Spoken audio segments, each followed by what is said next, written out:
Hey all, here is a replay version of the most recent live stream Q&A on all things Social Security that occurs every Wednesday at 1 p.m. Eastern Standard Time. So this is with all the little silences carved out of it. So I hope it's an easier listen for those who are doing the replay versus being there live. And we'd love to see you live. So feel free to pop in. Bye-bye now. Hello, hello. Hi, guys. Anybody around? How is everybody? Let's see. 333's in the house. Dimple, hi Dimple. So I was racing to get here. This is crazy day. Anyway, I hope everything's good. I was looking at 333, or I should call, I don't know, should I call you for real? Hey, and your question, which was kind of interesting. So I'm just going to hop right into it, okay? Since we're kind of short here on people at the moment. Why do you think so many 55 plus applicants end up in the appeals process? Does the adjudicators not always consider the grids? No, I believe the adjudicators always consider the grids because they are trained under the actual laws, the federal laws that they have to use when evaluating a claim. Here's the issue. For everyone that's over 50, well, technically even under, but it's never going to, for the most part, pan out, pardon me. Your RFC, residual functional capacity, the assessment of what that is, which is done by generally, I think, the medical expert at the SSA after he has all of those records that exist on initial. Sometimes it's none. Sometimes it's, I go to my PCP because my back hurts. It's really minimal. And I have a health therapist, so, I should be found disabled. And they might very well be, but their evidence is definitely not going to show it. So people come into it with this idea that what happens to be true that they know about their body and their mind is going to be evident. And by the way, if you guys can't hear me, tell me, is going to be evident because they applied and they're saying it's so on the application. And that's just not the way it works, because by law, and this is law, this is not just an adjudicator or the SSA trying to be tough. It has to be based on acceptable medical evidence, objective medical evidence. Some subjectivity is allowed also. So they have to, so the RFC that their evidence says they have left, that's residual functional capacity, what's left that they could still do task-wise for work. That has to meet a certain threshold for them to even fall into the grid applicability. It's just not being 50 or being 55 that gets you to have the grids work in your favor. They won't even, that means they can be considered the certain one that would apply to that age. But that does not mean you have to win under it. It just gives you the opportunity to prove the 3 prongs that every age group has to prove, right? So at 55, they have to prove that they can't do medium level work. Medium level work is over 20 pounds. Woo! They have to have some sort of medical proof that their symptoms and limitations from established medically determined impairments that are found to be severe and then also found to be severe enough to make it where they cannot do medium level work. And that would generally mean, just to repeat that, and you guys know we have these definitions in other videos, including probably the grids, have to be able to lift like 25 pounds occasionally during the day, which is about 1/3 of the day, or up to 1/3 of the day. I'm sorry, I take that back. Frequently during the day, which is up to could be up to 2/3 of the day, and then fit up to 50 pounds occasionally. So if you just have an MRI that says I got a couple bulges, maybe some foraminal stenosis, that's not going to say you can't do medium level work. Half the people doing medium level work have that. So that's not by definition causing an inability to do that kind of work. If you have additional evidence that shows that, yeah, that is a problem. My back does, stop it. My back does hurt me every day. I'm really gentle with it. I would never be running around lugging 25 pounds of anything. If I ever lift 25 pounds, it's like my grandkid and it's really, really gentle or whatever. They have to have not just their saying about that, they have to have evidence. That's why I'm always encouraging people to, and I do this usually in our first interview, by and large, it's just kind of what comes out of my mouth. Physical therapy, other conservative therapies that could be related to the pain that comes from living a pretty normal life, which is not doing something very heavy, but something far less. If you have a light lifestyle, when you're not working because you couldn't do your prior job and you have no idea what you're getting into and you don't know if there's anything else you could do full time, if that already causes you pain, being in that light environment where you might even be a sedentary environment, so everyone's is gonna differ, but if you are in that, goodness, sorry, she's been in her condo all day, so this is her first time in here. If you have that kind of difficulty when you're not working because you're out because you're disabled, or you assert you're disabled, then you should be following up for that to get the information, which is medical treatment of a continuous and durational period. So going forward, not a one-hit wonder, not just MRI that shows there's something less than 20 years old in your back, that's fine. But all of us have that and we all work. So you need more. You need the objective diagnostic is super important because it shows there's an impairment, because otherwise there would be no proof that there's an impairment. That's the objective proof of the diagnosis, formial stenosis or, reticulopathy or whatever it is. Then after that, it's the other evidence that helps show how severe that affects you personally, because it's not affecting John Doe over there who's still, managing the supermarket, or doing whatever other kind of job. So it's the other things of how you're treating it that really help define how severe the limitations are that you are trying to overcome. So when we get to going back to your question, 333, they end up appealing because they don't have that yet. And if they don't have a lawyer or a non-attorney rep who tells them they need to go get this, then they're probably going to be denied on recon too. And if they still don't, they are going to be denied by the ALJ. 55-year-olds do get denied if they don't listen, I have some very lovable people who are just very resistant to getting treatment because it's inconvenient. There's often copays. It's not that they can't afford the particular ones I'm thinking about. They can afford the copays, but very resistant, very sure that this is what's wrong with me. Yeah, but you've been denied twice, before I was involved, but nonetheless, and sometimes when I am involved because it's just not rising to the level. And then, yes, it is harder, 333, I think, with the adjudicators, because I feel like they really have to follow these rigid set of rules and are not allowed to use their discretion in the same way that an ALJ is. ALJ, guys, for anybody who's new, is administrative law judge. So the adjudicators at the DDS on initial and recon are more confined. They don't have the stature of a judge that can use a little bit of his discretion. He still needs to find all these things we're talking about, but he can use a little more discretion in terms of the things that are not objective to come to a belief, a fact finding that this indeed would prevent that person from, doing that medium level work. Can't do the 20 to 50 pound range. Certainly not on at least a third of a day for the 25 or whatever, over 20. So it is because they have not, and I'm going to say this as a general rule, because they have not gotten their evidence yet. And whether they choose to do what they have to do for their case, or they think, I'm entitled and they just better believe me, that's up to them. We nag them a bit, I am a bit of a nag with my clients if they're being a little, most of them are not slacky. Most of them just didn't know, and then they go and do it. And sometimes they do it when it's very hard for them.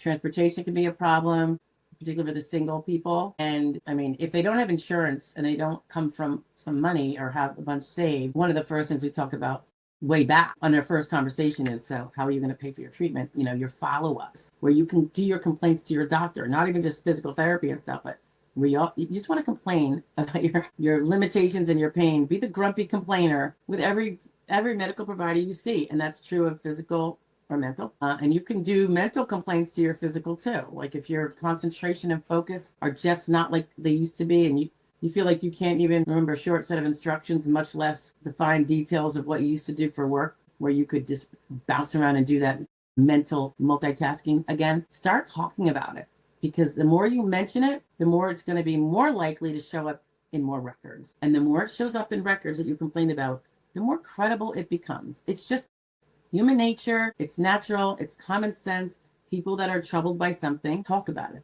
Now, that's not to say that people that don't have it. A lot of us are, I am the biggest sinner in this. I don't even barely go to the doctor when I need to.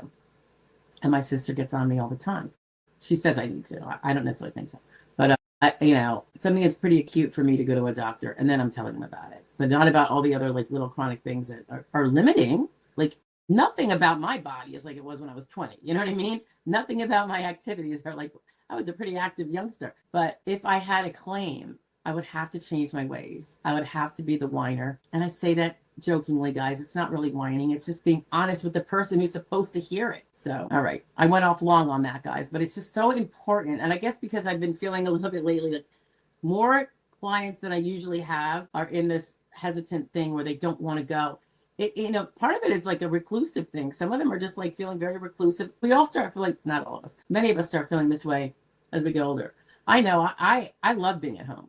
I've become a homebody, and it's not that I don't enjoy myself when I go out, particularly if it's something fun. But if it's one of those, when I have to go to the doctor, and again, it's like once a year, it's not like the day of my week. It's It's like shit. But when we become more reclusive, which can happen with age, it can happen with impairments, it's just something we just don't want to leave. We just want to be comfortable, do our thing, you know.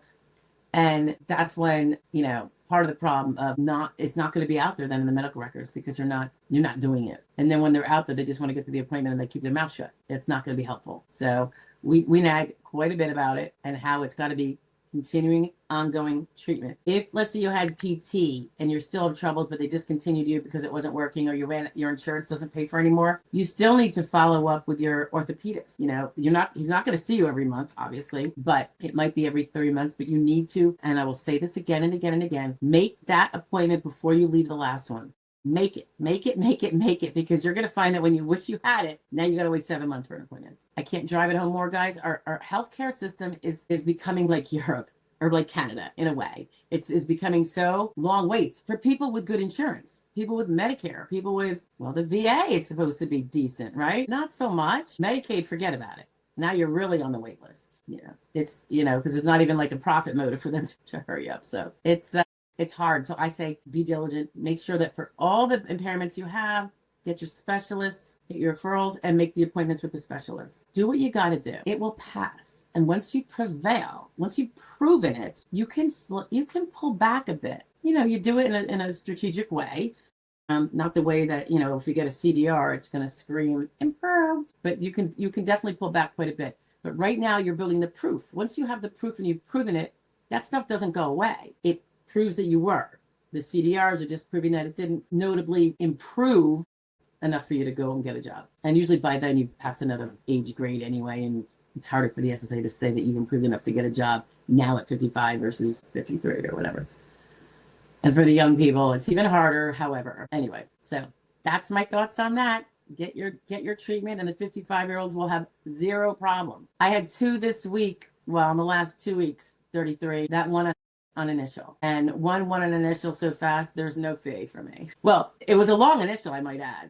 I want to say the better part of a year. But one of the reasons why they didn't get their date back to their onset, there was no mental health treatment until a CE in April. Now, granted, we had not been working that long together, so it's not like the person was resistant. I think it just hadn't happened yet. They were gracious enough to say, all right, the CE confirms everything she's been saying. We're going to give her 3 months earlier, which was nice because they know it didn't arise the day of the CE. So I thought I don't know that they have to do that. I've seen them not do that. So they did go back a few months. That means that she will get her first check probably, I don't know, this month, next month, something like that. There will be no back benefits. Therefore, there's no contingent fee to pay me 25% of, because it's 0. Now, yes, I have the option of doing a fee petition, but I decided I wasn't going to, just due to the particular circumstances of this whole situation, and that's just my prerogative. So I did not, but that would be my right normally to do a fee petition, show what's been done, ask the SSA to approve the billable hour. Why you guys don't want a fee petition if you can avoid it, the contingency is best, is because there is no $9,200 cap that protects you. I believe there's a cap and it's way, way higher, and I don't know what it is right now, but I believe there's a cap still, but I think it's uber high. The reason why I don't know it is not because I'm stupid. It's because for every fee petition I've ever done, I've always voluntarily capped it at what the contingent fee would be. And I do that because my clients, it's not that this is a matter of fault or anything like that, but it's not their fault usually. If it was their fault, maybe I would, be like, no. But it's not they expected to go back to their onset. They didn't think it was going to be, a more recent, partially favorable on a later onset. And sometimes the SSA does that and we don't think it's right. But if that because that's largely what would be the answer. I'm like, I don't want them to have a bill. So unless someone is like not someone that I feel I should extend that courtesy to, I can do a fee petition. I just don't often choose to because I don't want to see anybody with a bill. And it wasn't like, well, that's the fee petition thing. Then the 9,200 is because it always gives everybody, at least they know it's never going to go over that. I think that's important because I know in my life, I like to know what my bill is never going to go over. It's why I have a fixed mortgage and paid more for it, because I just need to know this is what I have to be responsible for, etc., etc. Okay, hi Dimple. I'll be in and out of the live stream today. Anytime. Thanks for coming. I have another appointment just after 1 p.m. today. Okay, you're probably there now. I'm curious, if I try to find some part-time work, should I report my efforts or wait and see what happens? That is an interesting question. If you start part-time, are you going over SGA or under SGA? Obviously, that's going to be a big difference. If it's over SGA, you're going to have to be denied, but your duty is to report it. Because the reason is, if you're over SGA, you do not pass step 1 of the sequential evaluation process. And concealing that, they tell you you have to report it. So if you just don't want to get in a gym. Now, sometimes people don't think they're over SGA, they think they're under SGA, and they don't realize they're supposed to be reporting it anyway. And then they win because nobody knows yet. It hasn't been reported by the IRS yet because everything takes a little time. I had a fellow like this who, little did I know, went back to work and was tipping over SGA for a few months. We win the case. Then I learned that he had maybe 4 months of SGA. Now, it's true that if they knew he had the SGA at the time they were making a decision, which they would have had to deny him. And then we would have appealed. And by then he would have stopped, So it would have worked out in the end, because in the end we would backtrack that to being a failed work attempt.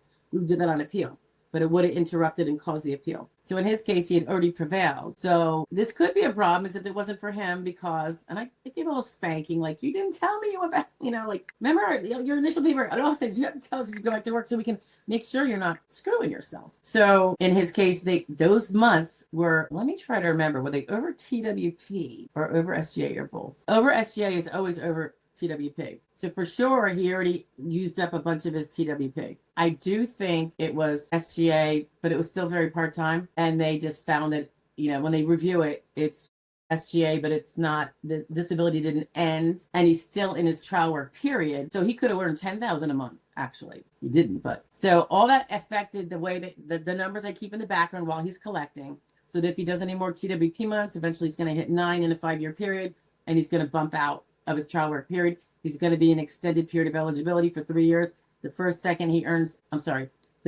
he earns SGA in his extended period, he owes his benefit back for that month, but he can still collect after he stops doing the SGA. After 3 years, the first SGA month he loses disability. It's over. If he's still disabled, he has to reapply or file an expedited reinstatement application.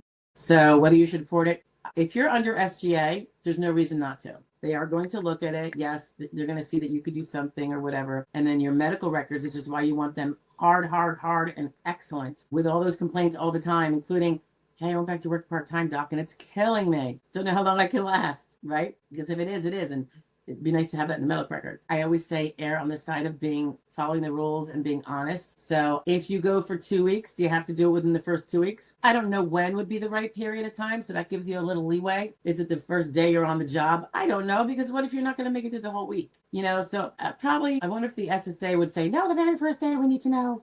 I mean, they don't need to know before you go, obviously. So is it the first day? I don't know. I kind of feel like it would be a little bit longer than that. See how it goes, because I can't tell you how many people go for a couple days and then have to quit, or they get terminated. The employer's like, you're not really being able to keep up. No offense, but So. And of course, for all of you, if you do decide to go to work while you have a pending claim and you have an attorney or a non-attorney rep, you talk to them before you get a job, and we review that job and the pay and the hours, and the schedule can be important too. Deanna's in the house. Hi, Deanna. Nice to see you, my dear. It's a verb. Deplorable alchemy. I'm deplorable too, alchemy. Yeah, that's Tasha. If you're still here, deplorable. She is an Amazon parrot, and she's super sweet. She was adopted by us less than a year ago. Awesome. She's so sweet. She's like my bestie. She really is. And I have a couple other birds, but she's really amazing. LaRocho's in the house. Hi, Lily. Good afternoon, Stephanie and everyone. Shout out from the Melbourne, Florida.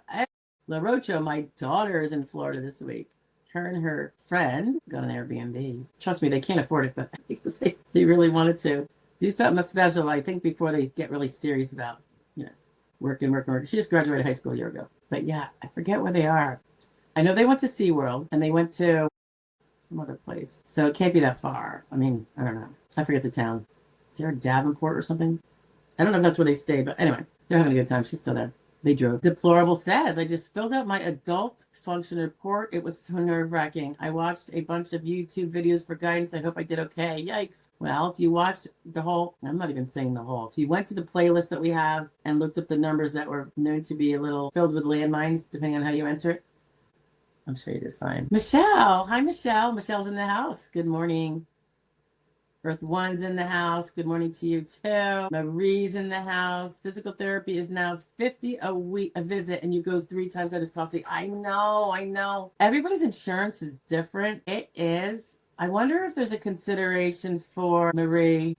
What if you do 2 times a week and then do a month? So that would be what, $400 approximately that you just, do, and then see if you can take a month off and maybe do another one. I'm just thinking of ways that you can get it in, because that stuff I find it really valuable, particularly if you're vocal with your PT person, because they're going to write down how, you had to reduce the weight or whatever you had to do. Like, you couldn't finish the so-and-so, or a little limited by pain today, or said that after his last session he was feeling a lot of pain, just starting to feel better before this, whatever it is. Most of the PTs I find to be really good. I don't know why that is. They seem sometimes better than other medical professionals in terms of recording. Can't say that necessarily true for all, and I know they want to see improvements over time, or else it's going to be found to be not doing anything. The irony with that whole thing about improvement, I think, is sometimes improvement is not getting to the point that you'd be at if you didn't have the PT. Do you know what I mean? It's like stopping going to the gym. That's the Florida girl, guys. I'm just gonna,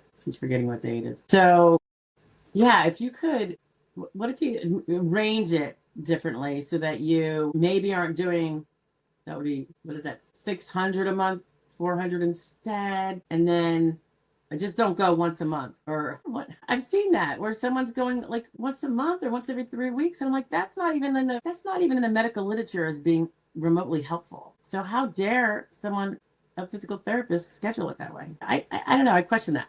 But 2 times a week, I think, would be probably the minimum. And if you drop to 2 times a week and you skip a month, and this is if money's tight. If you're, if someone's just being stingy with their, $50,000 savings or whatever, you might want to give up a couple thousand for it. I mean, in the end, it's going to be the difference between potentially winning your case and not winning your case. So, and then there's other conservative therapies that may or may not have the copays. So there's injections and things like that. And they're considered conservative because they're not invasive surgeries. Something to think about. Our Willie's in the house. Our Willie says, get the treatment. Yes, please. And ideally, you're doing this from initial and forward. But that's not always possible. Someone doesn't know. Okay. True heroes in the house. True hero under God. 86. Okay. I have a question. If the appeal council remanded the case to go back to ALJ, administrative law judge, and in the process of waiting for a second hearing, the case gets flagged as a dire needs case, what are my odds of winning? 0. Well, I mean, 0 more. No additional chance of winning. Is it flagged because you suddenly became terminally ill? Because that's one of the dire need flags. I certainly hope not, but that could increase your chances, I'd say, of winning. Or is it because you're about to be evicted, or your house is literally got served with foreclosure papers? Those are some of the dire needs. Another one that would not change. It'll mean that if you're waiting on something, you're not going to have to wait. Like if you're waiting on an adjudicator, you're probably going to get one sooner than those that do not have a dire need. But it's not going to change the merits of your case. You follow? It doesn't put the thumb on, even though we don't think he's disabled, we're going to say he's disabled. It doesn't do that. That's not what a dire need is. It's the need for speed. And wasn't that, I think that's Maverick, isn't it? On Top Gun. We have the need for speed. So the dire need is to get you there faster. And the one that's for terminal illness, for sure, they need it. And the substance is going to also affect their chances of winning. Unfortunately, that's such a weird thing to even talk about, but it is true. Have been there, well, on the legal side. Dean of Dividends. Dean, 46-year-old male, ADHD, PTSD, BPD. I think that's borderline personality disorder, BPD. And of course, ADHD, attention deficit hyperactivity disorder, PTSD. We all know what that is. I have my attorney-assisted hearing sometime September, October. Okay. How do you know that it's September, October if you don't? Does that mean you just forgot the date, but you got the hearing notice? Have been diligent with ongoing treatment. Okay. I don't know what all your acronyms are there. DBT twice, PE. Don't really know what that treatment is. Assume it's all mental health, nothing physical, and consistent with meds. Uphill battle, but I'm confident. Well, I'm glad you're confident. I hope you have a great case, and I cross my fingers for you. LaRocha says, if I had every single thing that we needed to do virtually, I would be so glad. Even eyeglasses. Getting out isn't all that great anymore with all the anxiety. Oh, yeah. I think that's a lot of it. I think a lot of people that start getting reclusive, and that's those of us that aren't even like disabled or have, severe impairments. Sometimes we just like to, we got a home we like. Home is our castle. But then if you have anxiety of going out and for whatever reason, sometimes we can't explain it, right? I feel like we all get a little, what do they call it? I mean, it's not even a disorder. The white coat thing where the white coat syndrome where our blood pressure goes up when we're in front of a doctor, now they're PAs and nurse practitioners and such. But yeah, I think there's something to that. Just by definition, going to medical, many of us don't like it, right? Yeah. I thought I heard, this is just an offshoot. I thought I heard something about, is there something now with telehealth visits where they can look in your eyes to diagnose eyeglasses? I don't know. I might have just heard wrong or mixing it up with something else. I do know when my husband suddenly had Bell's palsy and we didn't know if it was a stroke and he went to the hospital. This is up by Harrisburg. And they immediately knew it was Bell's palsy and not a stroke, which was such a relief. And he was in and out in like 2 hours. And it takes me 2.5 hours to get there. So when I'm pulling in to pick him up, he's literally on the sidewalk of the hospital, released.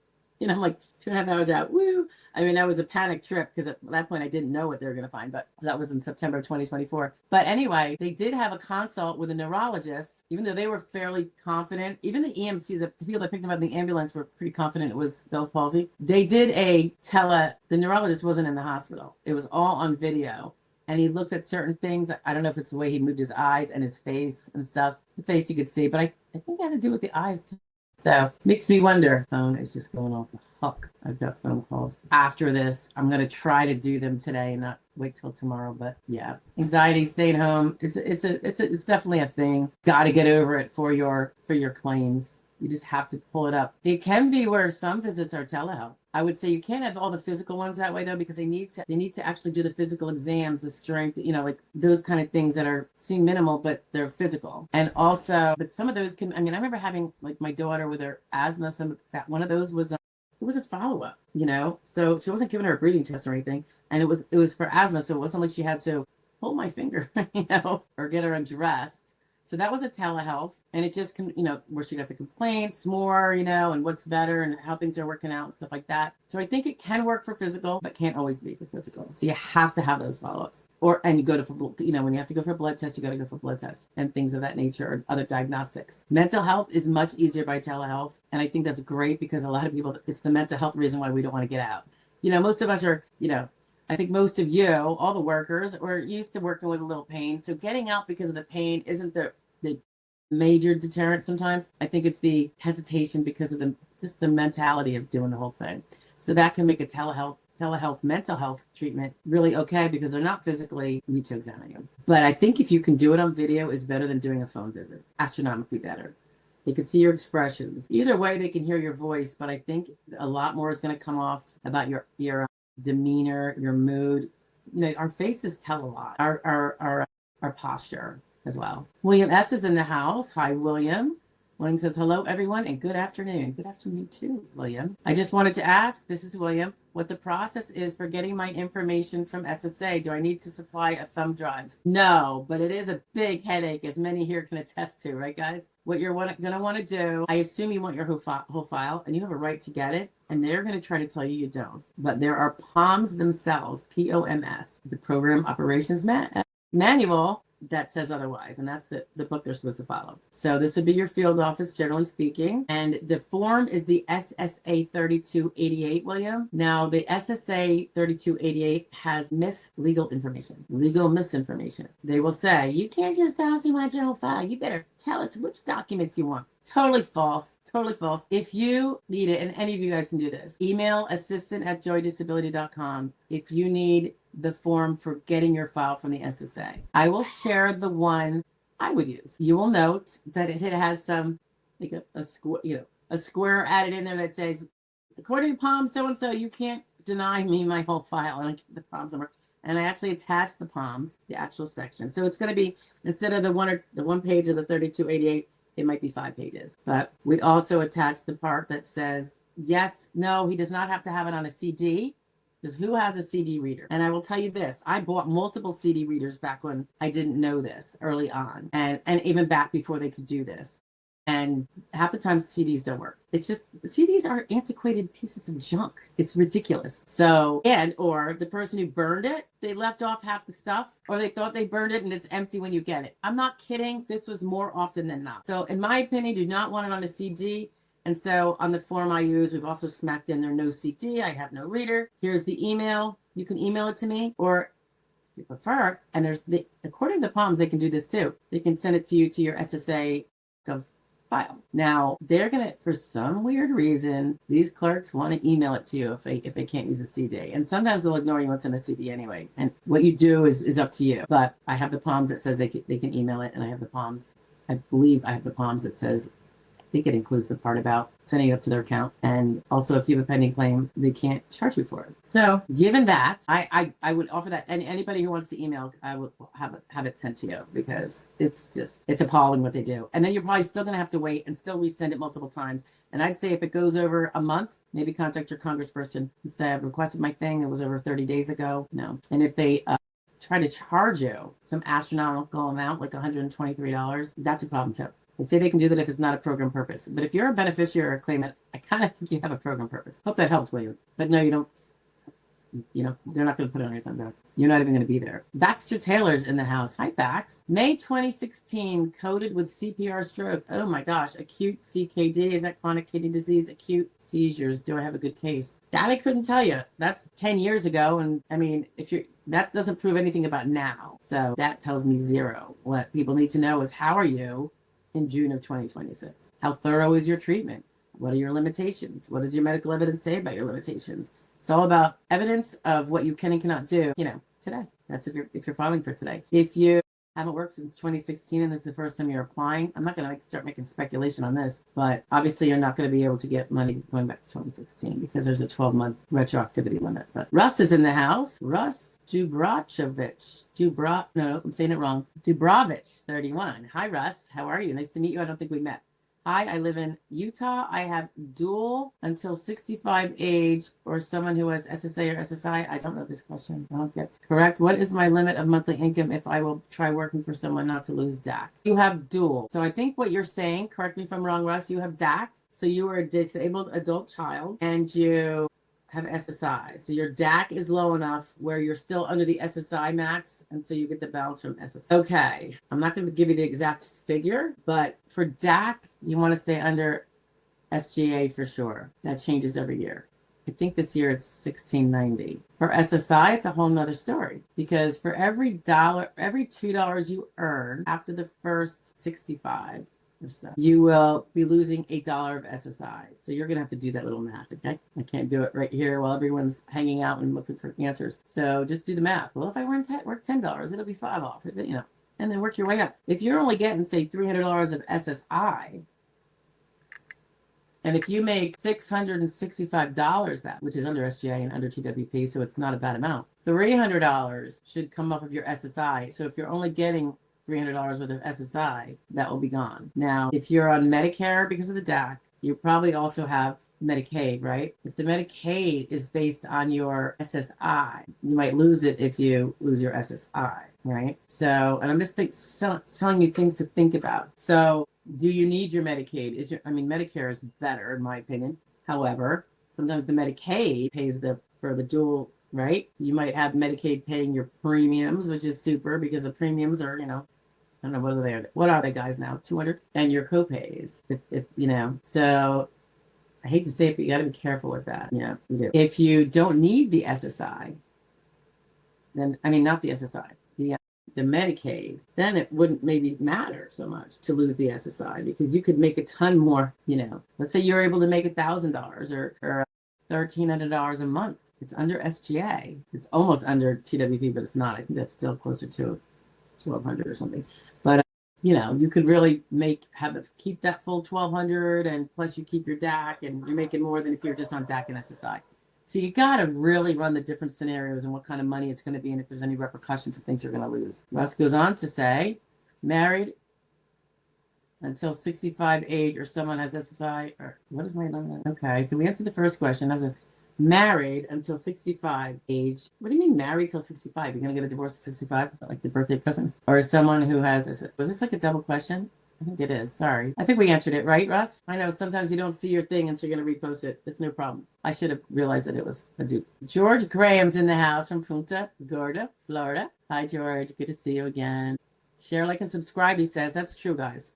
Por favor. How do people report SGA monthly? You don't have to report whether you breached a legal barrier. You just have to report. So tell them about your job and how much you're making and how many hours you're doing and what you're doing. You can call them. If you call them, I would follow it up with a letter and I would send it certified return receipt, or I would fax it so you have a fax confirm, because you want to always kind of keep that proof in your little SSA file that you hopefully have that, yes, I did report that I was working. And you don't want to spend your SSI, remember, because you're going to have an overpayment if you do, and they will take it from your DAC potentially.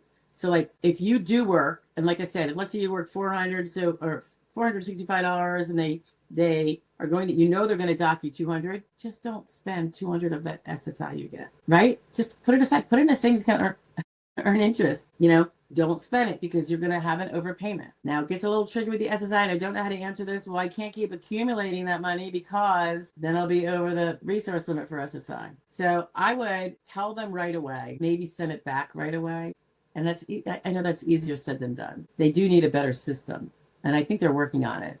Because like I said, I say, don't spend the money because you're going to have an overpayment. And now you're going to be like, oh my gosh, they're docking me, but you can't also have savings more than 2,000. So keep it all in mind. And I would just be very on the phone, very document to them that you're working what you're making and say, please. I mean, I would do both. I'd be on the phone and I'd always have my confirming letters and say, please, can you reduce my SSI? I think I'm going to be making $465 for the foreseeable future or whatever amount you're going to make. So can you tell me how much I should be docked and can you start that right away? I don't want an overpayment. And then, of course, if you lose your job or you stop working, sometimes you might not be able to continue. You're going to want to call them and say, hey, so I stopped working and I'm going to need my SSI to reflect. And then they'll fix it again. And then SSI is like that. It's going to be like that if you're working. But working is good. Sybil Chick is in the house. Hi, Sib. Hi, everyone. I have one doctor appointment Friday and then the lovely back injections. My leg is burning so bad. Got my SSDI appointment. You think you mean your CE, right? Consultative examination with a doctor, Sybil? Beginning of July. Okay. I'm so scared, anxious, new person. Don't be scared. We do have a video on what to consider, before your CE exams. It's under, I think the playlist is consultative examination. And there might be one separate about mental, or they're both together. I'm not sure, but we'll check them out. Sybil says, Hinge Health, you can do PT online. Is that going to produce PT records? That is a big thing I would like to know. Because if it's considered home exercise program and there's no one to watch you, like, are they going to be watching you through cameras? Are they going to be taking session notes? Are they going to be talking about what was hard for you? So I'm not saying that's bad, Sybil. I just want it from the legal side. I want to know it's going to produce the evidence that is what I care about, for the case. The day you start dialysis, you qualify. Well, that's nice. And it's good for your health, but I'm just talking about if you expect that to be helpful to your case, these questions need to be answered. Virginia Gomez is in the house. She says, good morning. Hi, Virginia. What is order stipulation to remand? My case is going back to ALJ. I don't really understand your question. So I think I forget, was this at the federal district court, Virginia? I think we talked about this last week, right? So I suppose it could be what you're saying is when the SSA saw the federal district court case that you did rejecting the appeals council and the ALJ, and their bigger wiggers reviewed it and they said, we'll stipulate it should go back to the hearing because this was violated for another hearing. So it didn't have to go the full range of, let's argue this. And, maybe it was even before, I can't imagine it was before briefs because they're due pretty early, but that's my thinking, right? Stipulation was by the SSA saying, yeah, we'll stipulate that it should go back. And boom, it's back. And now you get another hearing. Just make sure you improve your evidence in the meantime. Because there's no guarantee just because it goes back to the judge is going to now flip his result. But the more you can give him a reason to, that's what you want to do. Does the label of, this is Baxter, by the way, Baxter again. Does the label of light unskilled by SSA, is that permanently in my file? Yes, it is. However, that doesn't mean it doesn't change. It's permanently in your file because that was a finding. But whole goal, if that means you're not disabled, and depending on your vocational profile is whether that would mean you're disabled. For some people, it would be legally found to be disabled. You at your current vocational profile can change that by proving that, no, I actually can't do light work because I can't be on my feet 6 out of 8 hours, or I can't lift 20 pounds a third of the day. So yes, it's in there permanently, but it doesn't have to be the last word. And think about it. For every case that gets overturned on an appeal, whether it's recon appeal or ALJ, the RFC I shouldn't say every, most RFCs were changed because there was more proof to show that it was indeed, there was less residual functional capacity to do things. The exception when I said almost everyone is if they can now win because they changed an age frame. Like here, we're talking about age category where light and unskilled suddenly is a winner. Didn't have to do anything. You know, still had to maintain the evidence, like still keep going, follow up with your doctors and stuff, but you don't have to, you know, prove that you're even worse off than light and unskilled. All right. Pardon me, guys. I got these big arse shoulders. Okay. Marie says, where are you, Marie? I'm already on SSDI, but I continue on with treatment. And you know what? If someone needs treatment, that's great because now you have Medicare, right? It helps. And then if you're going to have a CDR, most people do. I would say almost everyone is susceptible to it. And you have to keep up with some sort of treatment or it's going to be rebuttably assumed that you improved. And therefore, it's a good chance you get ceased on CDR. Sybil says, I will check with my eye surgeon on Friday about the diagnosis virtual. I just wonder, you know, like I said, I feel like I'm like, did I dream that? Or is that something true? Or am I mixing it up with that neurology thing that my husband had? And when I say virtual, we're not talking about virtual like, oh, I'm in a hospital and they have a special camera that goes to the neurologist. That's what my husband had actually. But I actually said no. It was just like regular video. But I could see that being like, yeah, they do eye exams long distance because the machine that you're looking into actually transfers things to them. They could see it like it's right, like they're right there, like they're looking at the other end of it. So that's not what we're talking about, right? We're talking about if you're actually sitting at your own home with your own silly device, your phone or what I'm sitting in front of, you know. Our Willie says DBT, dialectical behavior therapy, and intensive evidence-based psychotherapy designed to help people manage extreme emotions, reduce impulses, and improve relationships. Gotcha. I assume if it's extensive, it's probably a couple times a week, not once in a blue moon, right? Would that be fair to say, or no? At least once a week, right? I mean, even basic therapy's got to be, you know. Heather's in the house. Hi, Heather. Good afternoon, Stephanie and Tasha. Yeah, she mellowing out.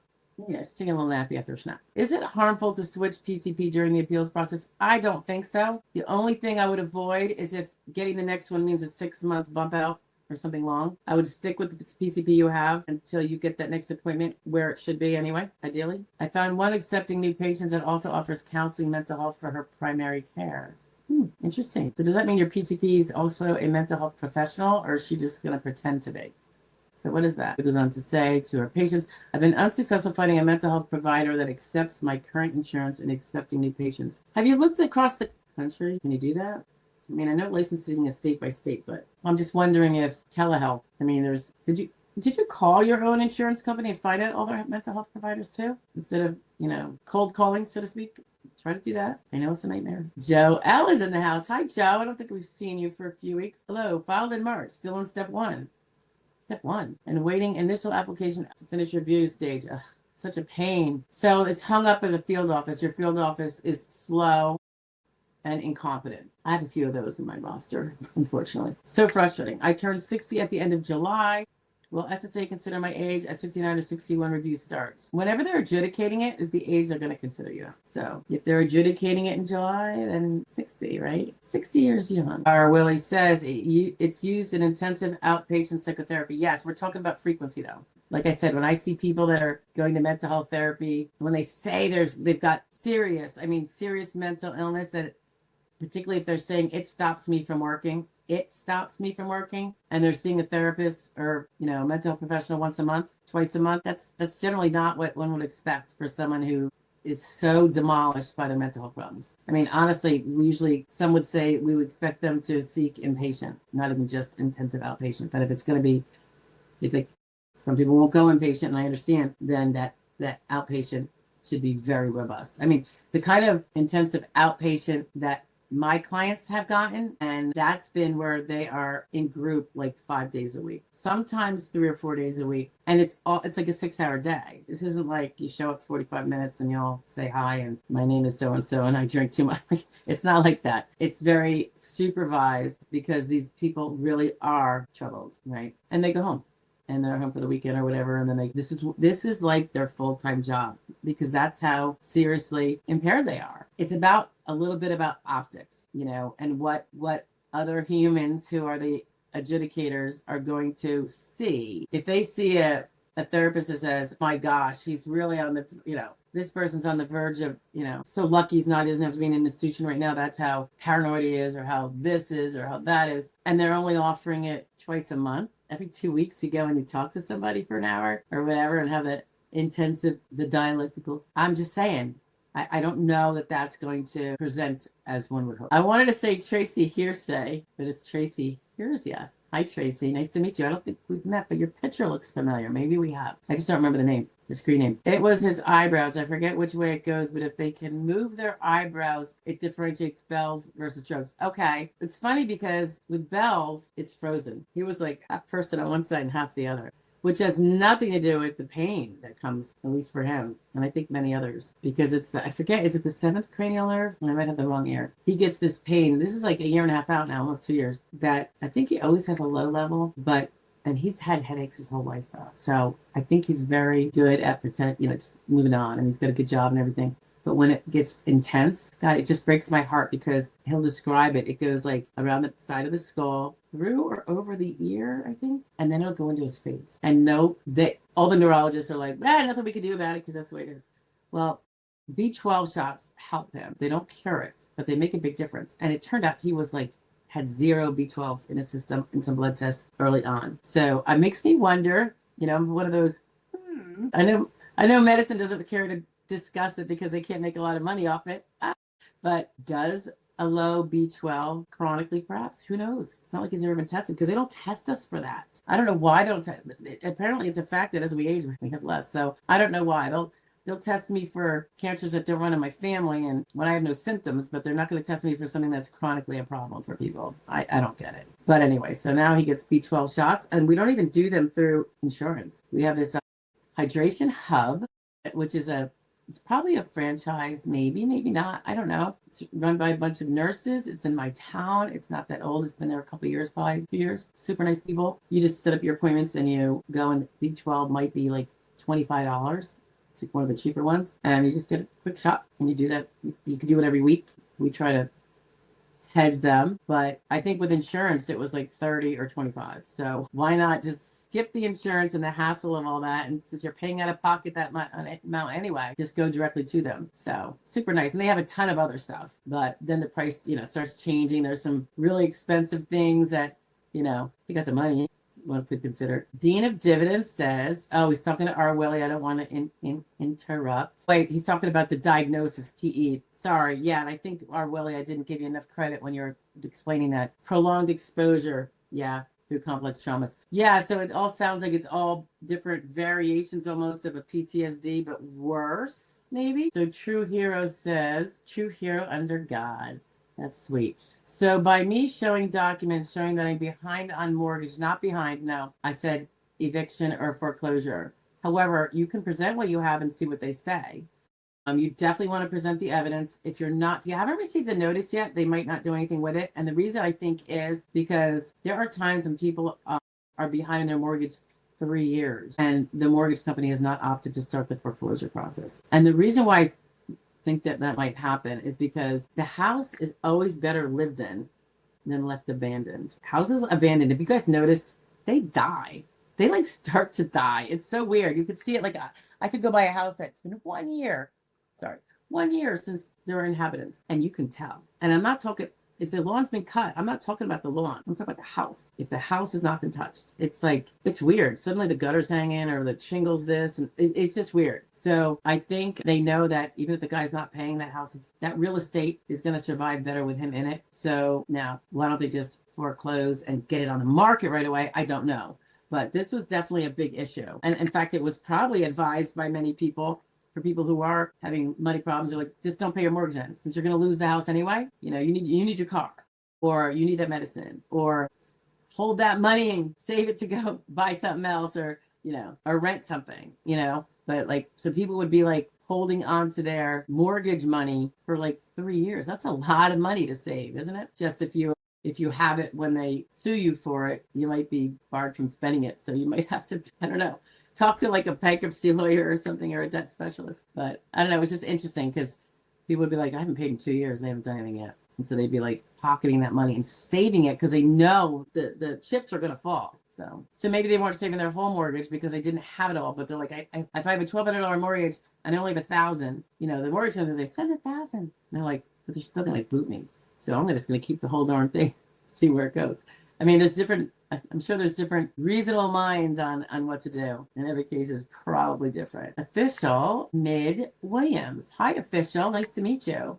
I don't think we've met. Russ says, if I get DAC benefits $1,350, you get SSI too, DAC? I mean, Russ, or do you just get Medicaid too? If I get DAC benefits $1,350, what is limited earning monthly income? I told you. That's the Medicaid limits are going to be specific to your state. That's not federal Social Security. I can't answer your questions. Every state is different. So there's like 50 states, right? And I'm not even sure if it differs by county within states. I don't think so. But there's 50 states that define, and they're all different, whether someone, at X amount of income can get Medicaid. So I can't tell you that. Absolutely not. I wish I could, but I'm not going to, I don't take the time to study that because I don't practice it. It would be very wasteful of my time in terms of my clients and stuff and what I try to do. Yeah.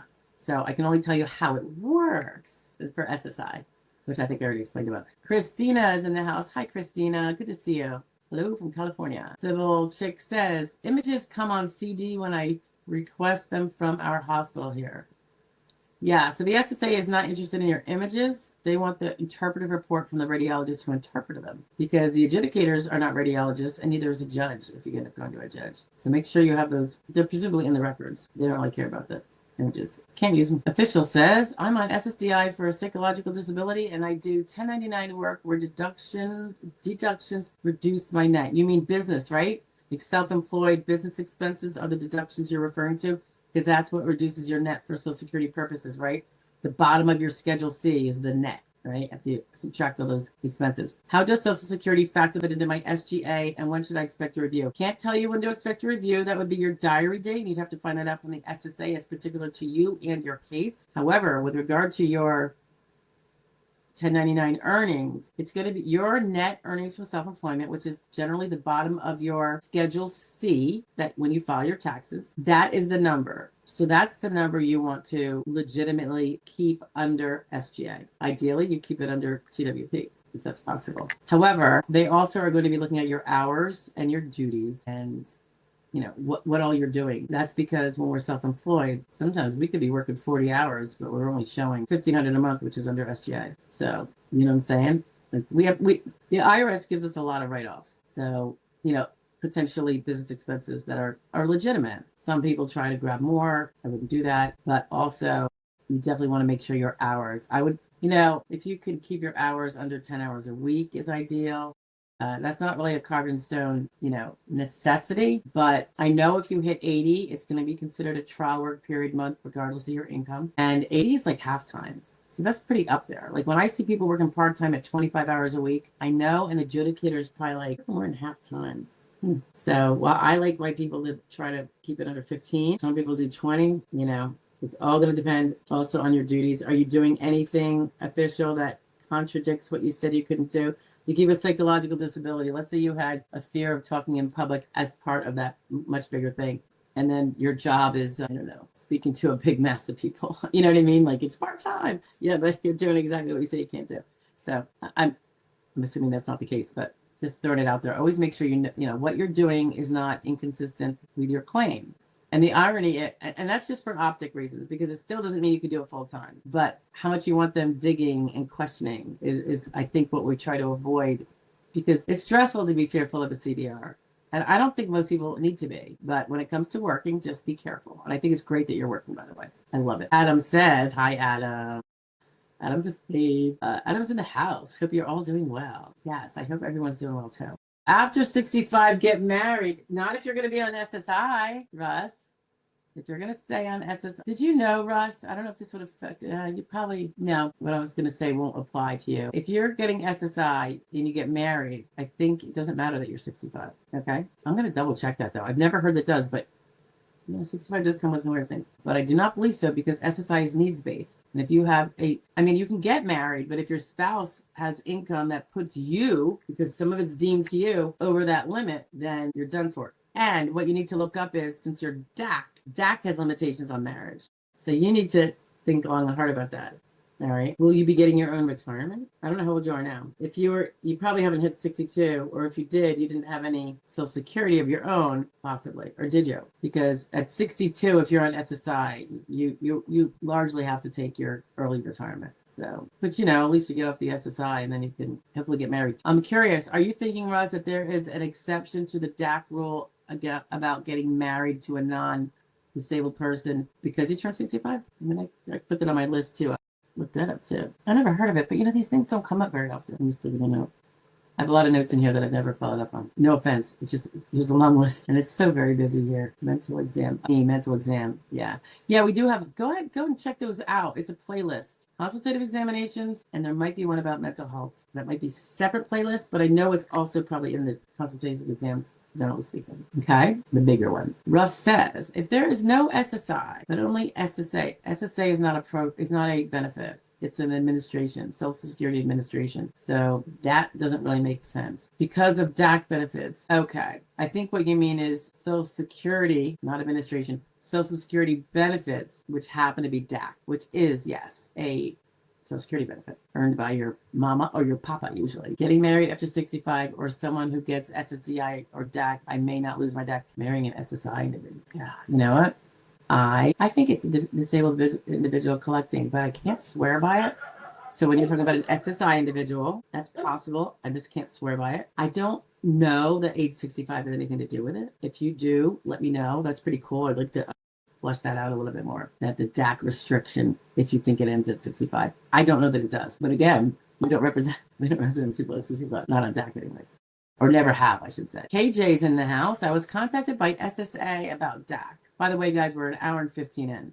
I was contacted by SSA about DAC. I don't know my father's Social Security number. Don't think he'd tell me. Will they have his number? Thanks. They should be able to figure this out, I do believe. Because it's true, a lot of people are paranoid to share it, even to loved ones. So did you tell him you didn't have your father's? And they said, I don't know my father's Social Security number, and he's paranoid and will give it to me or whatever.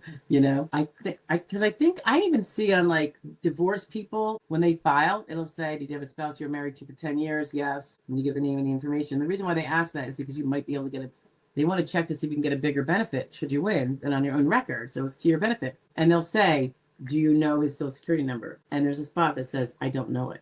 So they expect people not to necessarily know their ex's Social Security number. I would imagine they would expect that with a child, an adult child or somebody. I don't know why your father wouldn't give it to you. Why doesn't he get to sit on the phone with them and give it to them? Sorry. But if you give him his name and his address, I see no reason why they can't figure it out. None at all. And you're going to have to show, presumably, if it hasn't been done already, your birth certificate connecting you to him. He's listed on your birth certificate as your parent. Or if you were adopted, there's an adoption order. So I don't think this is going to be a problem. They ask because it's easier if they can get it from your lip. They can get it. Baxter says, I have had memory cognitive decline since 2016. Neurologist 2016 notes amnesia, short-term memory 2023. SSA psychologist notes difficulty, rote tasks, adaptability 2026, neuropsych memory problems. I'm sorry you're going through all that. Tracy, here's you, says 7th cranial. Yeah, I thought it was 7th. There's a different disorder with a 12th cranial. Is that on the other side of the head? She said, yes, same thing happened to my husband. I'm a new subscriber. Oh, I'm so glad you're here, Tracy. But have followed you for a while. I'm in reconsideration in Tennessee. Yeah, that Bell's palsy. I didn't know anything. I'd heard of it. It seemed innocuous. That's what everybody thinks until they see someone that gets it or they get it themselves. It was pretty crazy. I was so relieved. Thank God it wasn't like a disabling stroke. Thank goodness. But I will say, if you were a truck driver, delivery person, or across the road, long distance one, you wouldn't be able to do this job. You would literally not be able to do your job, hands down. Now, could there be varying degrees of bells? I'm sure. Did you guys lose me? That was me. I saw a piece of dust on my computer and went like this, and boom, I got myself totally out of this studio. I am so sorry. Or maybe you didn't. Let me know. I'm curious because it made me click to enter the studio again. Dimple's back. Hi, Dimple. It's been a while since you said that, but Tracy says, they didn't test his B12. Good tip. Yeah. Check that out. Does he still have symptoms like pain, maybe intermittently? I don't know how long ago your husband got it. True Hero, you are so welcome. So Russ is saying no SSI, just DAC. So I think, is your question about, was it about the working on the DAC? It's GTWB. No SSI makes it much easier. Russ. So much easier. And the marriage, I don't know about the age 65. I'm really curious because I'd like to think, I mean, they even let widows get married at 60 or after, remarried, without losing the higher benefit they would have gotten that they were getting from their deceased spouse. Normally when you get married, you become the dependent, the codependent of your spouse. It goes both ways. So if a widow on widow benefits or not gets remarried before 60, she's no longer a dependent of the deceased person because she put her dependency in somebody else, so she doesn't get those benefits. But if she marries after 60, then that's different. And I'm so glad, because can you imagine, it's hard enough when you're 60. Can you imagine you can't get married, you can't do this, you can't do that, and you could stay on the other one. So you got it for your dad. This is Russ. Russ says dad gets double. Okay, so you're at 50%. Okay, yeah. So he's the number holder under which you have your dad. Duck says, can I get disability because I'm an addict? If you're disabled, a lot of addicts out there. Are you kidding me? Stuck? I used to be addicted to cigarettes, but there's plenty of addicts who are able to work. So are you disabled from working, and can you medically prove it? And are you not making yourself unable to work if you are still using whatever you're using, whatever your choice of self-medication is? And does the fact that you still use make you fully disabled? Whereas if you stopped, you would no longer be disabled. You follow? So like, if you can't work because you're always trashed, but on the days you're not trashed, you can do basic stuff, it's probably going to be a material factor. So take that for what it is. All right, Russ. I think we hit that on the head before. Russ is 43. I'd be careful. Don't screw around with your DAC. You're young. ENS is in the house. Hello from Texas. Hello. Mikey's in the house. Hi, Mikey. Have we met? Just received a non-medical review notice. Praying for the best. I'll pray with you there, Mikey. I have an elementary child being tested for a learning disability. If he's found to have one, do I file a separate disability app? Well, that depends. Is he disabled or just have a learning disability? I mean, a lot of people with learning disabilities are not so impaired that they can't have a normal childhood. So that doesn't really mean anything to me that he's got a learning disability. Half the world has a learning disability. I have a learning disability at this point. You know what I'm saying? But I really hope you get a fully favorable there, pal. Your elementary child, if he is disabled by this, if it's that severe, which is probably going to be more than a learning disability, and I hope he's not. Without you winning, if you guys are poor enough, you could get SSI. And if you're not poor enough, then yeah, it would be a child's benefit as a dependent under you once you prevail. So if you prevail, here's just a tip for the future, Mikey. If you prevail and you get your benefits, and therefore you get the extra, your child gets the auxiliary benefit for you to use for his, his care, caring for him, his needs. But you're not sure. And by the way, he won't be able to get, SSI, and he won't be able to get DAC because he's too young. You got to be 18. If you think it might be something where he will need DAC. So right now he'd be getting it as a non-disabled because there's no fight, right? When he turns 18 or gets out of high school between 18 and 19, he's going to lose that dependent benefit he's gotten under your record. But if you think he's actually, and I mean, if you really think he's actually disabled and would never be able to work any job full time, even a simple 3rd grade job, now keep all of his medical records. Every year, order everything for the year and keep it. I would keep a couple copies. I'd keep I'd keep maybe a paper version, because, and I say this to anyone who thinks, God, this could be a problem later. Like, I don't know where this is going, if it's going to get worse, or because they don't fully diagnose some things. They're just not that good. When the kid is young, then you keep that all together, because then one day when he's over 18, he can again file for SSI, because your money doesn't count now, and he's not going to have the auxiliary benefits from you. So now he's poor enough, and if he's disabled, he can get SSI at 18. And by doing that, you could also be then, if he's proven to be disabled at 18, 19, 20, 21, up till 22, but not including 22. He would get DAC then, because you would be on it, right? Yeah. If you didn't prevail, still keep his medical records, because one day, if you think he's going to be a disabled adult, I mean, I hope to goodness it's not. I hope it's just a learning disability, and most people just learn it another way, and they figure, it works out fine. But it's a workaround, But you're going to want to keep that just in case, because later on, it could be at 40 years old, he can become eligible for DAC. Let's say you never get your disability, but then you do much later, and he's now 40. I don't know, whatever, or 25 or 30. You're going to wish you had all these records, because you still have to prove for him to do that he became disabled before the age of 22. So keep all those childhood records. Keep all those 18 to 22-year-old records. Just do it. LC says, Number one, is monthly payment after award of SSDI the same after you are 67 years old? Or does it change? No, it's the same. Your SSDI converts at 67 or whatever your full retirement age is to in name only to retirement. So the amount is not going to go woo or woo. It's not going to do anything.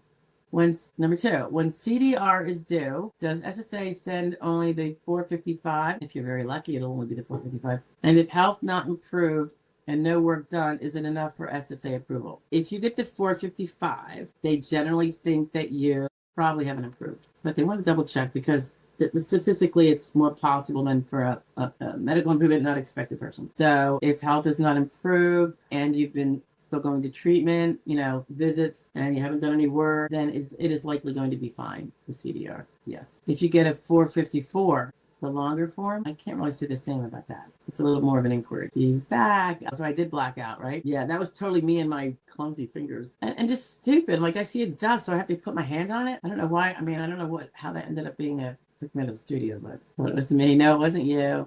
Yeah, Tracy, lost you. Hello. Danny's in the house. SOJ, I still don't get why the lady would not give me some kind of document saying she witnessed me come into the appointment a day early.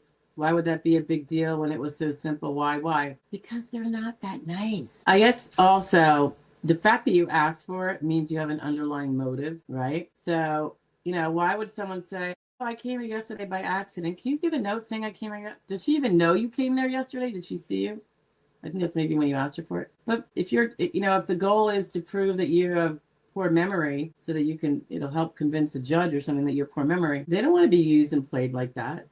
And they don't know if you have poor memory, if that's not what she treats you for, right? So they don't really want to get involved in, because she can't say he accidentally came here a day early. She doesn't know. She can't read your mind. So if they don't know you that well or trust you that well, I could see them saying that's not part of our medical duties. We're not sending letters to say that we saw you walking out in the park in your underwear or whatever. You know what I mean? Like that's not part of their job. So that's why I say don't make it a big deal that they don't do it. She didn't do that. I think it's not to be. I think I wouldn't expect it from anyone, to be honest with you, because they can't. I mean, you could just play that. You could be like, I'm going to go there and pretend I'm confused, So you can't really blame them for being like, whatever, we're not giving it to you. KJ says they cut you off, said something you shouldn't. No, I literally did. I was swiping my keyboard. My one that's attached to my laptop, not I have two. Tracy hears you says his bells was very mild, thank God, no pain. Wow. See, yeah, it does vary. I'm a former audiologist. Ooh, so this is right up your alley, right? Worried about your husband's fifth cranial nerve. Which one's that, Tracy? What's the fifth? Oh my goodness. What's with the fifth? Now I'm going to have to go do research and I wasn't planning on it. I don't have time for this. Just kidding, Tracy. I appreciate it. Laverl Dickerson. Hi, Laverl. Or is it... Yeah, okay. I'm going to leave it at that. Are they still reviewing my medical if I had a past relevant work interview? But portal still says step 3. Yeah. Okay. So it should actually bump to step 4. This is usually a good sign, by the way. If they already had your medical, they've done a lot of the medical, and it's kind of late in the day, and you already sent your work history a long time ago, and they want to know more about that job. I just had this. In fact, I just had in my case that within 2 weeks we went after. I knew it was a good sign. It is very important that you know the questions they're asking, and whatever the reality is of your job, you know how you can't tell every detail about your job. So some people pick the things that are not going to be helpful to the answer in the legal sense because they don't know, but it's truthful, but they just don't know. If there's a million details about your job and you got 2 sentences to answer the lady, what's the chance of you picking out the parts that would the real parts that would make that answer be the one that fits into the puzzle, make you disabled legally? It is nitpicky. So, I had out the blue, had to have a 1 hour, this is where, schedules get crazy, but a 1 hour conversation, it might even been more than an hour, with my client to make sure, because I don't let her talk to him. I said, I'll get you that information. And I even put it on paper and let my person, I put his answers down, as I've said, I ask the questions and I give them suggestions so when she says this, remember, if you do this, and that would be contrary to this. Did you do this? Oh, yes, I did do that. Okay, so good. So and I have them initial. So it's his answers, I prepare the letter, of course, and then we prevailed with a fully favorable onset on initial. But that's where it drives me crazy when work history reports go out from the client. It doesn't happen with us, but for, some law firms won't help you with them. They just want you to do it blindly on your own. And those things matter. The work history report, particularly if you're over 50, matters immensely. It totally affects step 4 in the grid. So it's really important. ENS. I was found fully favorable on May 15th, and now my payment is at the payment center in Baltimore. I was found fully favorable. Yay! Thank you for all the help. Oh, you're very welcome, and thank you for sharing that. I love the good news. Fully favorable on May 15th.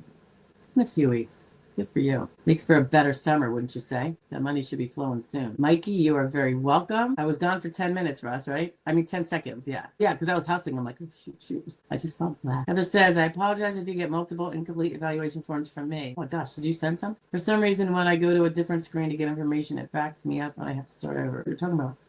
Did you send something? Was this in the past, maybe? Past. Yeah, I think it did, right? When I go to a different screen, there's only one. I don't know if that's something on your side. It's only one page, one screen. So I don't know, Head. I'm sorry. Yeah, and it says, was found fully favorable. That's a repeat. Okay. Dimple congratulates. Heather says, my denial said they can't prove that I can do my past work. This is called they expedited through step 4, but I can adapt to new work. Very common, particularly if you're under 50, right, Heather? I don't remember what I put for my past work history requirements or whatever it is they asked. So as you can see, they can kind of, I forget when this rule came about. I think it was under Obama, and I agree with it, because if they're going to deny you on step 5, they don't really have to take all that legwork of doing step 4. Can she do her prior work? Because yes or no doesn't matter. The result doesn't matter, because they have to go to step 5. And if you can do any other job in the 12,000 jobs in the national or regional economy, you are not disabled. So it is not uncommon for them to, I think they call it expedited step 4, maybe. The girl says, so you think it's a good sign, just a waiting game? I'm 59 years old. All right, let me just go back up. I don't want to make sure I'm still missing it. I tend to think so, but obviously I can't speak to your case. I just can say with my experience on my cases, when they call me about someone in their 50s, mind you, or older, and it's about clarifying. Something tells me, Laverl, did you have skilled prior work? It wasn't an unskilled job in that last 5 years that are counted. They're trying to find out if you had skills that would be transferable to a less arduous job that you could otherwise do, even though you can't do your old job for some reason. Could be you need your pinky finger and you don't have it. But can he just take those skills that are transferable to a light job or a sedentary job? Because you had to prove you couldn't do a medium job, right? But you could easily do lighter sedentary.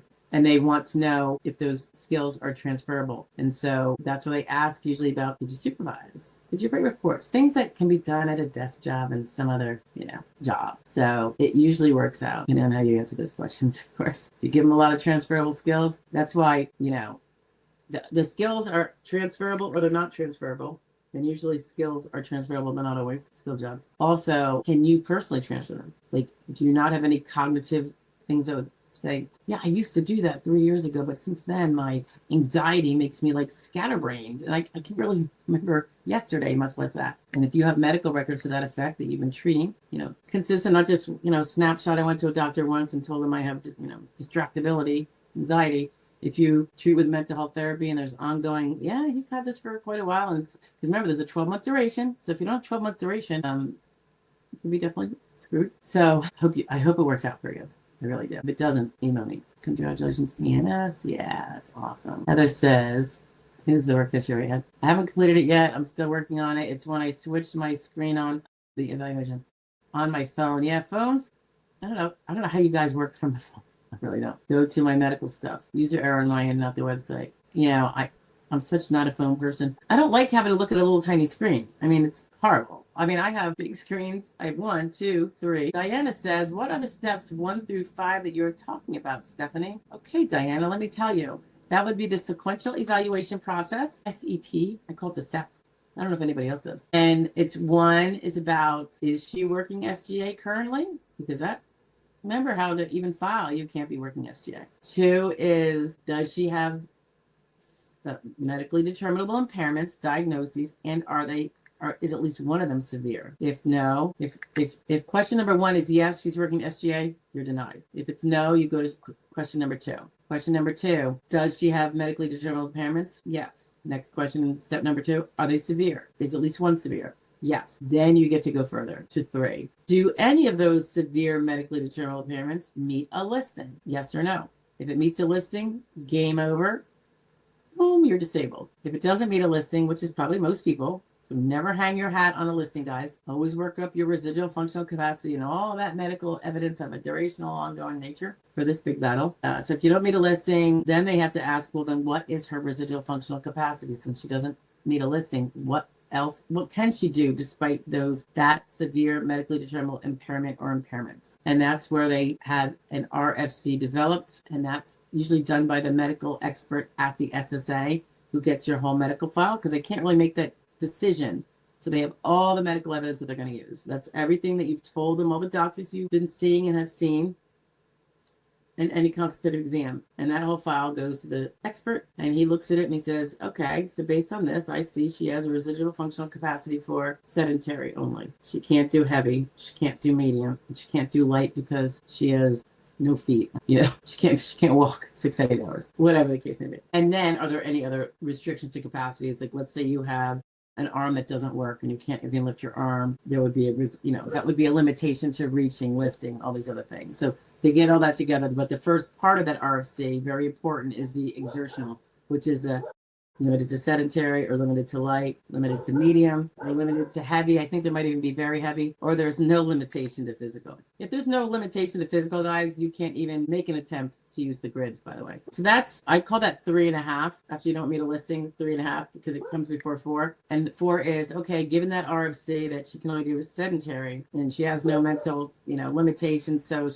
she can do high skilled work. What, or at least the high skilled work she already has in her brain, she just did it. Can she do her prior job? Yes or no? So they compare the vocational requirements of your prior job with that RFC and decide, yeah, she can still do it.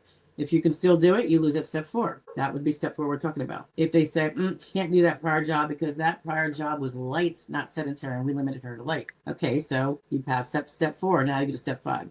All right, she's limited to sedentary, but she has no mental health problems. So she transferred those brainiac skills. Are there any sedentary jobs that can use the skills she has? And if the answer is yes, the ones that you can transfer, then you lose at step 5.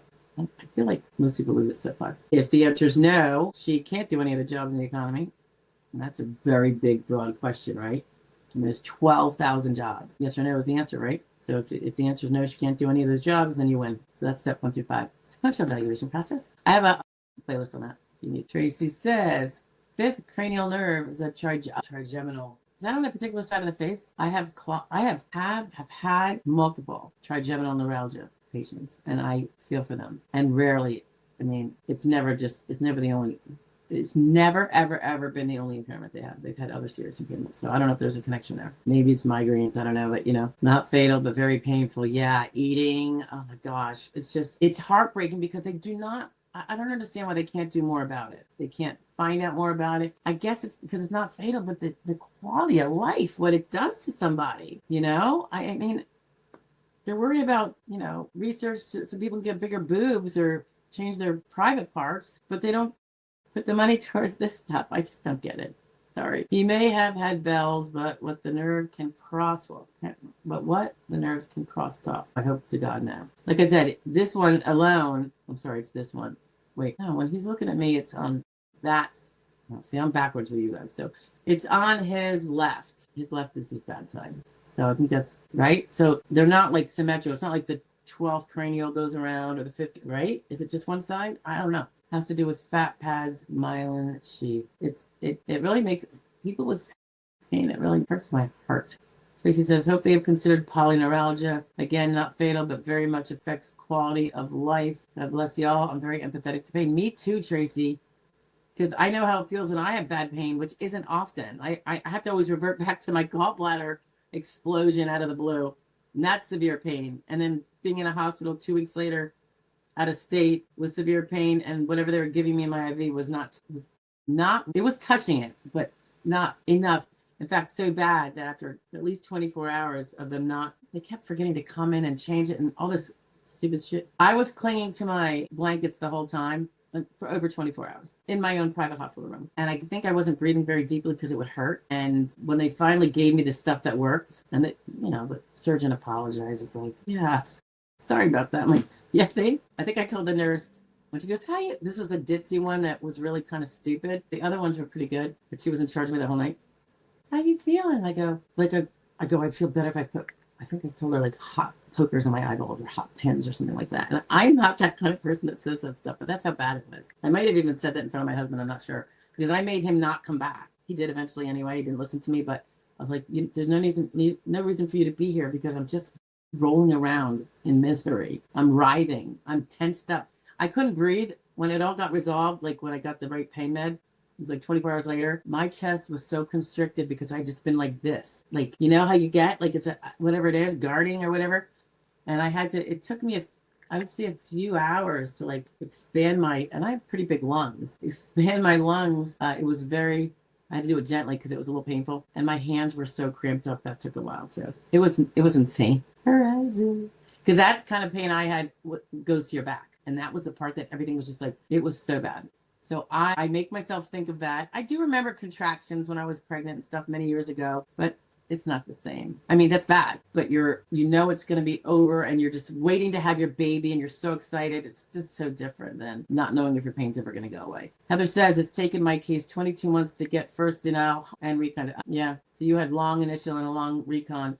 They seem to be taking forever for everybody. Yeah, different offices. You know, it's a state-run thing. The offices and their staffing. And I think some states are they're spending money in places other than this, and so they're very short on adjudicators. You might want to look at what your state is spending its money on. You know, that's not going to this. Might tell you who to vote for, right? Or who not to vote for. Thanks for your help. You're very welcome, the world. Lori B's in the house. Hi, Stephanie. I'm from very hot Arizona. Oh my gosh, I bet you are. I hope you're doing well. I am. Nice to see you.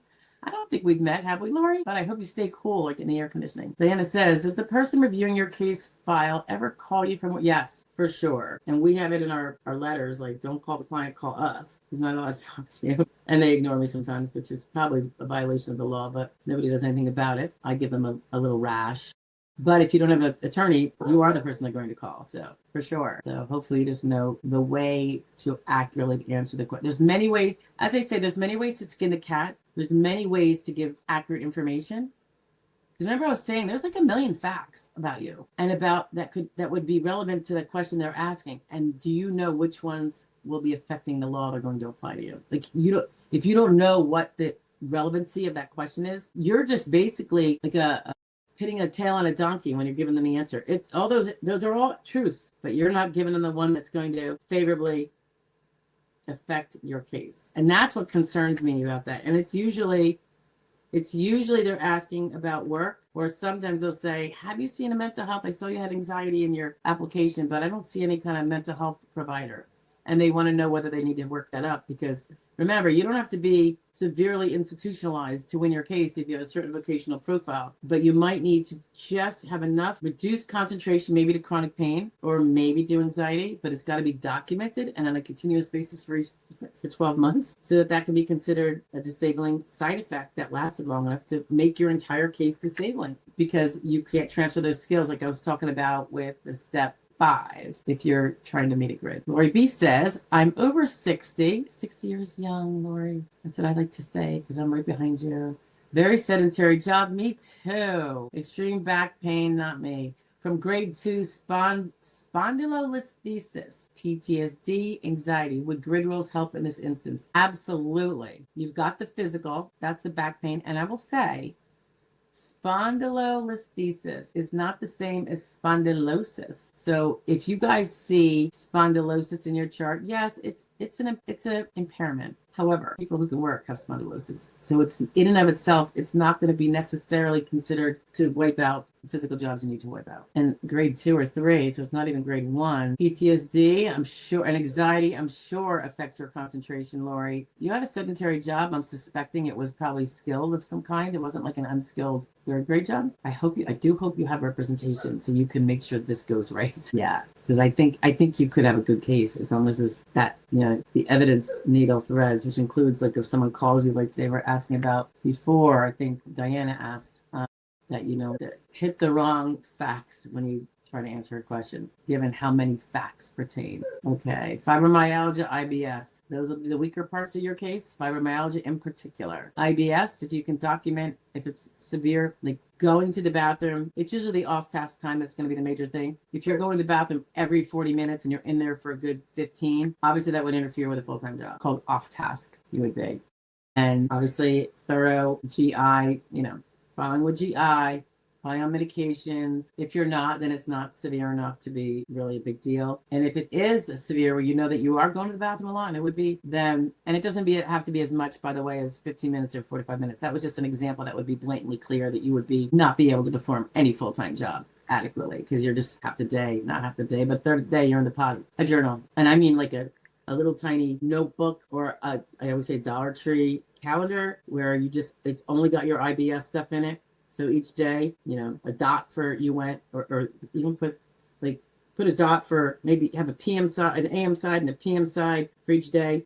AM, 4 dots. You went 4 times that morning, and you spent 20 minutes, 15 minutes, 19 minutes, 7 minutes. And that's how much time you would have been off task that morning, and then the same the afternoon. And it just helps. It's not medical evidence per se, although I would send it to your GI doctor for sure, every few months. But when you testify as to how often it is, and you've already had it in the file for the judge, your calendar going back 2 years, you send it to him 18 months ago, or, whenever. You send it to the SSA 18 months ago. It's gonna feel credible, more credible, because this is a historical thing you shared. It's not like you're on the stand now just attesting to it. Well, not only does she attest that it's very frequent, there's the calendar from 2 years ago.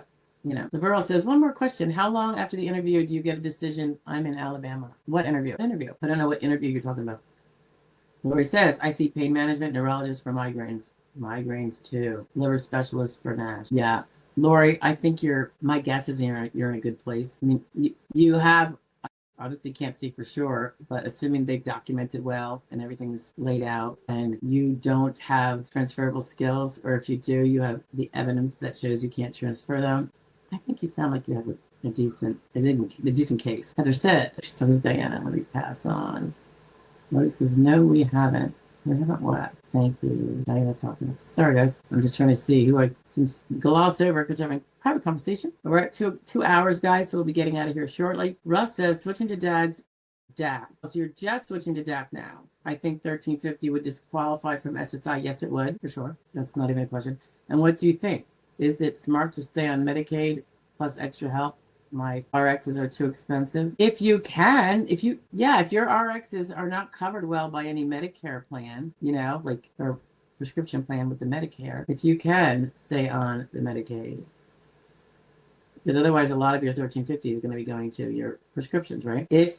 I'm so curious, because you can't get the SSI, but it sounded like you said you have Medicaid. So whatever you're doing, you have Medicaid. In case you didn't know this, if you're not on doc now and you are on Medicaid, and you go on DAC, and the DAC money alone would disqualify you from SSI and/or I think the Medicaid, just the DAC. I know there's a rule about it. If you move from SSI and off SSI, you won't lose the Medicaid because of the DAC. It was a protective thing. It's really awesome, just because of the DAC money. If you have other monies that put you over, that's a different story. But if it's just a DAC, and it could apply to this situation, but you're going to have to check it out. If you don't have SSI, I'm assuming it would still apply, but you need to talk to the Medicaid office and find out. But I forget the number of the statute, but you could look it up. It's a law that protects DAC people from losing the Medicaid they had before the DAC. Okay, super important. It was a really great law. I totally approve of it. Medical coder. I don't know what that is in response to. Russ says, current SSI and SSDI below 19. And where do you get the 1350 from? Your own? I get it. You have SSDI, Russ? And you get a little bit of SSI with it? Because it's below the SSI amount, and you're going to DAC, which is going to be more. Yeah, I think you have that protection with the Medicaid. Double check. It's super, super important, right? Because 1350 is not a lot of money to survive on while paying for Medicare premiums, Seeing behavioral health from PTSD and anxiety, good. I think, Lori, I'm really sorry for all your medical problems, because that's not we don't want that when we're going into our best years ever, right? But I think you have a good case from what you've told me. I don't know a single lawyer that would say otherwise. Danny says, real quick, say there was a client named Rodney and his attorney Massage, you're a clown. And his DLI date is June 26th. Well, it's never going to be June 26th. DLI, guys, for anyone who doesn't know, is date last insured. He's saying, what if the date last insured is June 26th? It's not. It's going to be June 30th, if anything. Should he stay in pain? So Danny's asking about, and you didn't have to say the word Rodney, Danny. If you know, how is it if you have a case and in the middle of your case and you're heading to hearing, say, or recon, and you have a DLI that's going to expire in the middle? It means that your prior evidence for your DLI better be top notch. So it means you probably should have made sure you really listen to that lawyer as soon as that lawyer started telling you what to do, because none of the stuff you do after can really help you by and large, unless you can get your DLI back now by getting work credits, working part-time. Now, if you have a concurrent case because you ran out of money and now you have an SSI case, or you should have an SSI case because now you're running out of money that you've been using your savings or whatever, your SSI could still be something you could prevail on, because that does not involve a DLI. It just involves being poor enough. Texas Chick says, hi, Texas Chick. What do you say? Shiloh, quiet. What do you say when a doctor or a judge asks you how you're doing? What is the proper response? Just tell them the truth. I wouldn't spend an hour on it, though. I don't really know that they ask that. It's a stupid question to ask at a hearing, so I don't think they're going to ask you that. How are you today? Are we having fun? I mean, they're not there to play games, and they're pretty compassionate, I need my water gun to shoot the dog. Just barking. Denny says, oops, that's a repeat. Okay, you're calling that an interview. Laverle is referring to the fact that the DBS worker wants to talk to her. It's not really an interview. She's just going to ask you questions. Past relevant work. But yeah, I suppose you could think of it as an interview, because at interviews, they ask you questions too. But you're not interviewing for a job. So don't try to sell yourself as don't glamorize your job, Never go shy on physical, arduous things you had to do, even if they weren't that common. That is really important. Some people try to be like, well, I was a supervisor. And I used to do this. So if you're a hands-on, let's say you're a supervisor, which is like a team lead. Let's say you're a team lead supervisor in a physical environment like a factory where you guys are moving heavy things and da-da-da. And yeah, you're the supervisor, but you're also the hands-on worker. You just happen to have more seniority than them, so you're the supervisor. You want them to know the physical nature of your job. Really important. And if you checked off who showed up that day, that takes all of 30 seconds. Don't say you did reports for an hour in the morning if that's the report you did. 30 seconds. I checked off who was here and who wasn't. You know what I mean? Do not over glamorize what you do. If you want to hurt you, be honest about it. Russ says Medicare and Medicare. I think you mean Medicare and Medicaid. Yeah. Because you had said earlier, dual. What is DAC? Sorry, I had to ask. No problem, T-Cash. That's disabled adult child. So if a person is disabled, regardless of when they prove it, if a person is disabled between the ages of 18 and 22, at some point in there, and it's continued on, and later on, they don't do anything to defeat what would be the illegal finding of disabled if they were able to prove it at the time, but we're usually going back in hindsight now. So now they're 35 and dad retires and collects Social Security. That adult child who has been disabled and never worked more than SGA for any sustained period and has medical proofs that he was disabled between 18. It could be when he was 10, but he has to no later than 22. Does he have to prove it? So I should say it that way. No later than 22. There's proof that he was disabled before age 22. He could get a DAC benefit, disabled adult child. It's an auxiliary benefit based on dad's record. It's awesome. Dad worked for it, dad paid for it, and it's something that is extra. It doesn't take away from dad's benefit. It's just calculated on his work record. And it's one of the many different insurances that are in there that should it come up in your family, then we have this insurance can kick out. Same thing with spouses. There's different spouse ones and everything. So it's the exception to a child of a parent having to be under 18 or 19 to get a dependent benefit, because they recognize that a child who was disabled so young at some point before 22, they never really had an opportunity to earn a reasonably full work record and develop their own work history that they could then file for their own SSDI. And even if you can file for your own SSDI, it might be very low if you're disabled because you're part-time, you were never over SGA. So you can get your own, which maybe that's $500 a month, but then you can get, if dad's is $4,000, you can get $2,000 from dad, from his record. Now you've got, the $2,000 would take the place of what would otherwise be your $500. So it's a really good thing, and it also gets you Medicare. It's a recognition that young people that are disabled, super young, didn't get a chance to pay for their own Social Security insurance. Every parent wants to take care of their kids, so that's how that's done. Larocho says, I think we're on our last question. How adorable is your bird? I know. Hey, Tasha? Yeah. She's a character. Yes, she is. Today she's been up all afternoon. I thought she slept a hair. Cooperating, listening, and being a very attentive. You know what? Because I fed her in the very beginning. Do you guys remember the one day, it was a couple of weeks ago? She was being really obnoxious. She might have been up here. Right now I have her perched on my little table back here. And she was really obnoxious. But I hadn't fed her any kibbles, any treats. Let's see if she wants another one. Did you want a little cookie? I don't know. I don't think she's that hungry because otherwise she'd be like, normally when she's hungry or she sees you eating and she's hungry, she'll say, cracker, cracker. And I think she's learning a couple other things. Like you have to listen, when they first saying something you don't recognize. I think she said, like, how are you? How are you when I go downstairs? She says night-night when I go to bed now because I turn off the lights. And the other birds get a cover because this is what we've always done. But when we adopted her, the lady said she doesn't like to be covered. So she's not covered. And she'll say, night-night. It's really kind of cute. And if you come down in the morning, usually she'll say, hello, hello. You remember that, Dimple? She was just like, because she'll walk really loud, and she'll say, hey, if you're eating something, and I wasn't eating in front of her, but she expects when she's in here to get treats from me, mom, or grandma, whatever you want to call me. She expects to be a little spoiled. So when she wasn't getting it, she was letting me know. She was not happy. So, but yeah, she's all right. Any more questions, guys? We're good. We're over the 2-hour mark, about 2:15. I don't mind taking another one or two. I'm still kicking, but if not, I got a ton of stuff today. About it.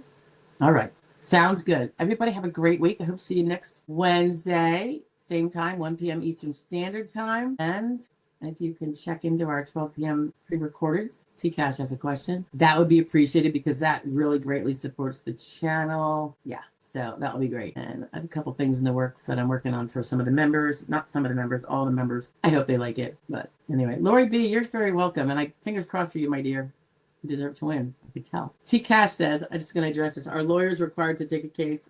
No. Thank God. No offense, but imagine if you had to take a case just because someone wanted to represent them. There's a lot of people that don't have cases that merit disability. They don't know it. They don't know that they don't meet the law. They know their own reality, but that's not the same as meeting the law. And, why should we have to? I'll tell you one thing. If we were getting paid by the hour, if every client put in a $10,000 retainer and we pull out, every hour work, we'd take all the cases in the world. You could have the crappiest case ever. I'd tell you it's crappy that you might not want to do it. And then, hopefully you wouldn't do it. But if they let us do that, but that's against the law. So you can't do that in this field. Otherwise, Harmville will be sure every lawyer would be willing to take a case. Danny says, if a bird told me night-night, I would crack up. Crack her up? Get it? Yeah, she pretty much says that every night. Night-night. If she wants to come out of her cage, she'll say, up, up. Like this and there, and she climbs on your hand. Up, up. And she'll come out of her cage. If I want her to go back in her cage, like, she'll hang out with me for the rest of the afternoon probably, but eventually I'll have to take her until she gets some water and stuff like that, and I'll just say, up, up. And she'll say, up. Or I often don't have to say it. If I just put my hand there, because she already wants to be on my hand a lot, She just doesn't get to sit on my hand very much because I'm always doing something. Whether I'm working or out there cleaning or pack things up. I'm trying to house of 4 to 5 people for 23 years. It gets a little crazy. Tosh, or T-Cash, I should say. I believe she was 34 when we got her. So I don't know when her birthday is. We got her in September. So I'm thinking this September, I'll just say she's 35. And I believe she's maybe halfway through her life expectancy. Laverl says, how long does it take to get a decision after you pass? That should be fast, Laverl. That's right. That's the question you had above. My apologies. That should be pretty fast because usually that's all the medical's done in their mind. Unless something big happens, and you tell them that. It should be a fast, I'm going to call it a determination because decisions are technically by the judge later. You have to go to a judge. So the determination should be soon, I think, after you get that information to her. So, overall, fingers crossed for you. And if you definitely come back regardless, but definitely tell us if it's good because, I think it gives people hope that, yeah, see, people do win. All right, guys. I want everyone to have a great week. Be safe and, be smart. And God bless our veterans. So, I'll talk to you guys later. Bye-bye.